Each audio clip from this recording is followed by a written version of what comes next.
I want to talk about right now, guys, seriously with you.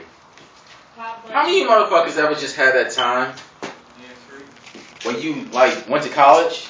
You know, those first couple days.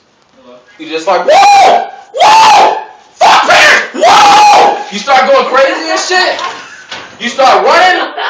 You don't even know why the fuck you're running. You're just like, fuck it! Whoa! Whoa! Whoa! Next thing you know, they're like, we're having a fucking orientation thing. You're like, whoa! With your mom's involved? Maybe. Fuck. So you know, you calm down a little bit. And then you realize, wait a minute, I can bring my parents. Whoa! Whoa! And then, you know, you go to orientation. You meet a couple guys, you know. You meet, you know, when I first went, I met this Southern guy. His name was Tim. He was cool as fuck. He was like the coolest Southern guy I had ever met. I'm sure he fucked his sister. Yeah, but that was alright with me because he was cool as fuck. Now, it was even more cool when I found out who his sister was. I mean, that bitch was hot. She was this bitch named Tasha. And I was like, you know, what Southern person names their daughter Tasha? Like, I always imagine her name would be like Jezadine or some shit like that. But that ain't the case, Tasha. And she was a fine ass bitch. You know. But in any case, I digress. I'm sorry. Excuse me. Back on topic. So me and Timmy, we're sitting there. We're chilling out, whatever shit. Whoa! Whoa! They're talking. Whoa! Whoa! Parents are going to owe $16,000. Whoa! What? But you guys are probably going to have to pay your parents back. What? So you're not so woo anymore. Now you're like, maybe I should go to the library and check out some shit.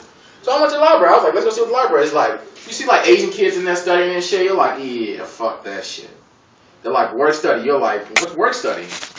They're like, well, it's basically some of the money that you're borrowing from us, you get to work to get back. And I'm like, whoa, what? All right. You know, so they made me a janitor. I thought that shit was cool as fuck. You know, I got to go in the girls' locker room and everything. You know, everyone goes in the girls' locker room, but you don't really go into the girls' locker room until you work in the girls' locker room and they can't say shit to you. Like, normally you just sneak in there, you're like, hey, dude, I'm going to go in the girls' locker room. Girls. But then you go in there, you work. You can do whatever the fuck you want. You know, you even get to fuck around with the comment. You know, every once in a while, some white bitch fucks up and she leaves the locker open. So, you know, you open that shit up, you step in the panties, you don't give a fuck if there's AIDS involved and shit. You like, fuck that, the sexy will burn all the AIDS out of my goddamn mouth. I don't give a fuck at this point. You know, but then you realize that you did not just sniff the right white girl's ass because she comes in and you see the chick that left your locker open. It's like some big ass, super big ass, I mean like, the bitch looked like the motherfucking SD1 big ass bitch. And you just like, what the fuck was I thinking? Oh my God, let me go wash myself. So, you know, you go in the locker room. And this is what I'm trying to get to. Do not go to the boys' locker room in a boys only shower at a dorm. Because I don't know what it is about just Southern people and black people when they come together and they have to share a dorm. It's just something about, it's like, you know, normally you go some places like graffiti, all right. You know, and then you go to some places it's like shit. But here it's shit and graffiti. So I'm just wondering, like, if you, so is this just an almighty thing where if you mix blacks and Southerns, you mix graffiti and people that play with their shit, they just make shit graffiti, like people just shit straight there.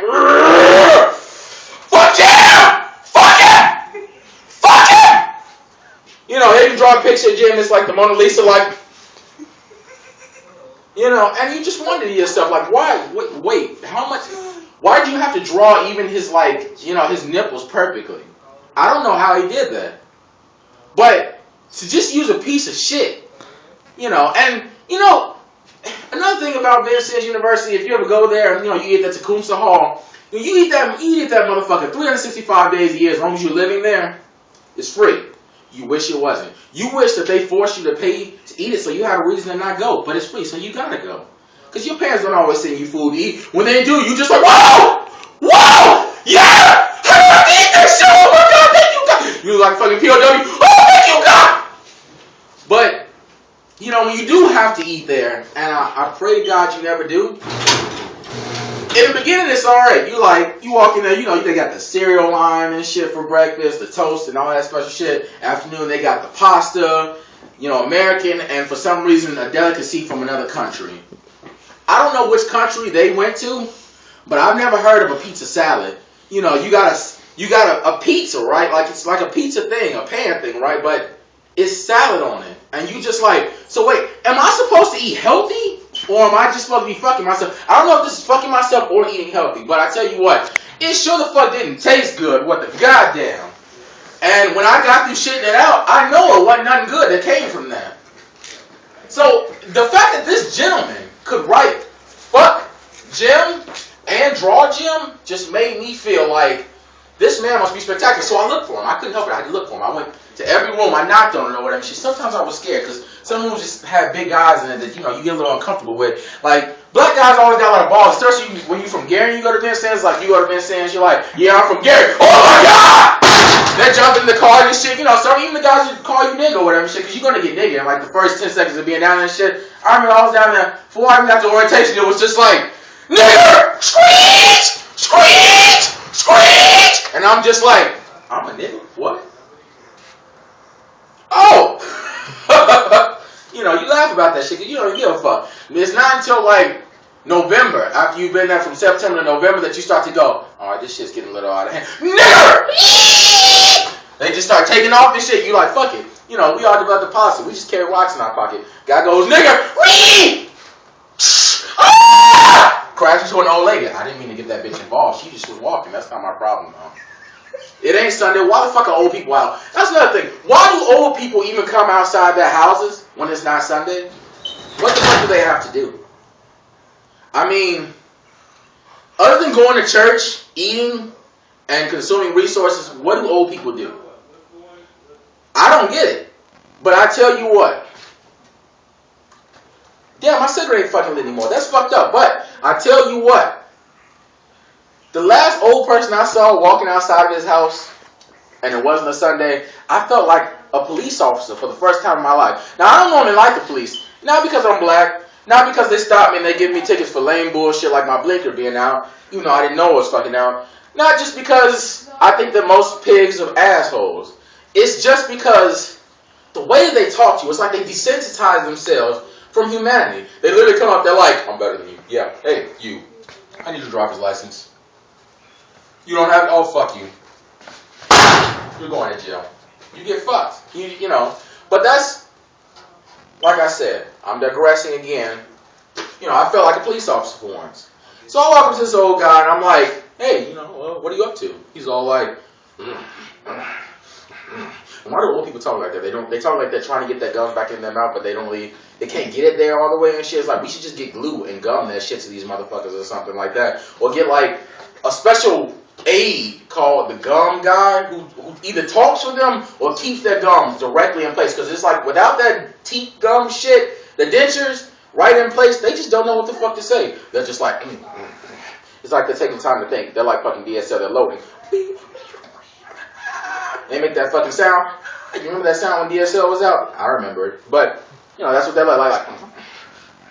I'm trying to get a ride down the Fifth Avenue. What the fuck are you doing on the Fifth, old man? If you go to Fifth, you're gonna die.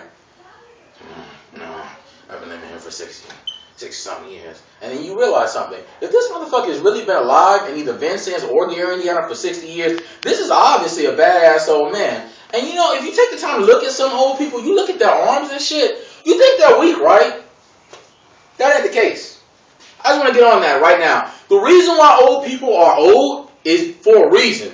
Because they have seen so much goddamn shit that they just gained levels in badassatry. And I feel like there should be a special card that you walk around. If you are above the age of 60, no one should fuck with you. Which I honestly think is just an unwritten rule. Because, I mean, you ever see those old-ass motherfuckers, they can walk through any hood at any time, at any given day. A black old motherfucker can walk through a white neighborhood, don't get shit from nobody. A white motherfucker can walk through a black-ass neighborhood, don't get shit from anybody. You know why? Because those motherfuckers are crazy. And it's for a reason. They dealt with the shit for 60 years, and somehow they are still alive. And I'm just like, what the fuck? What the fuck? So here's my new statement to the world, everybody. Leave old people alone. That's really what this whole conversation was about from the beginning. Leave old people the fuck alone. They're crazy. And that's all I wanted to get to. But that's just my statement, ladies and gentlemen. You know, I'm Mikeal Davis. Good night! Whoa! Whoa!